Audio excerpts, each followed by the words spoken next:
సంవత్సరాల తరబడి ఎన్ని మందులు వాడినా మీ మోకాల నొప్పులు తగ్గట్లేదా? ప్రాణ పెయిన్ క్లినిక్ లో అత్యాధునిక చికిత్స.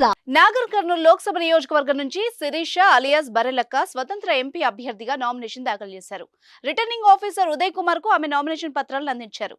ఇటీవల జరిగిన తెలంగాణ అసెంబ్లీ ఎన్నికల్లో స్వతంత్ర అభ్యర్థిగా నిలిచి రాష్ట్ర వ్యాప్తంగా సంచలనంగా మారిన బరెలక్క అలియాస్ కర్నె శిరీష ముందు చెప్పినట్టుగానే లోక్సభ ఎన్నికల బరిలో కూడా నిలుస్తోంది.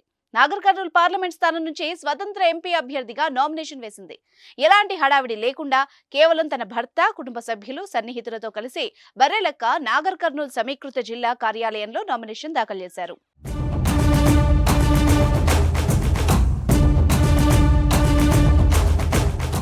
అసెంబ్లీ ఎన్నికల్లో నాగర్ కర్నూలు జిల్లా కొల్లాపూర్ నియోజకవర్గం నుంచి పోటీకి దిగిన బరెలక్క రెండు తెలుగు రాష్ట్రాల ప్రజల దృష్టిని ఆకర్షించిన సంగతి తెలిసిందే.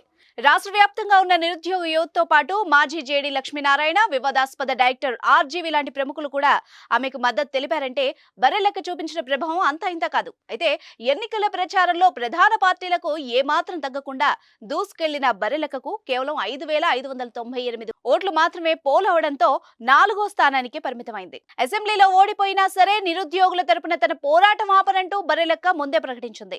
తాను ఏ పార్టీలో చేరనని, లోక్సభ ఎన్నికల్లోనూ స్వతంత్ర అభ్యర్థిగా పోటీ చేస్తానంటూ ప్రకటించింది.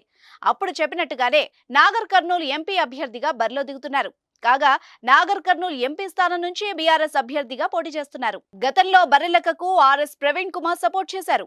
బీఎస్పీలో కూడా ఆహ్వానించినట్టు సమాచారం. అలాంటిది ఇప్పుడు అదే ఆర్ఎస్పీ ప్రవీణ్ కుమార్ మీదే ప్రత్యర్థిగా బరెలక్క పోటీకి దిగుతుండడం సర్వత్రా చర్చనీయాంశంగా మారింది. అయితే ఇటీవలే తన స్నేహితుడు, సమీప బంధువు వెంకటేష్ తో బరెలక్క ఘనంగా పెళ్లి చేసుకున్న విషయం అందరికీ తెలిసిందే.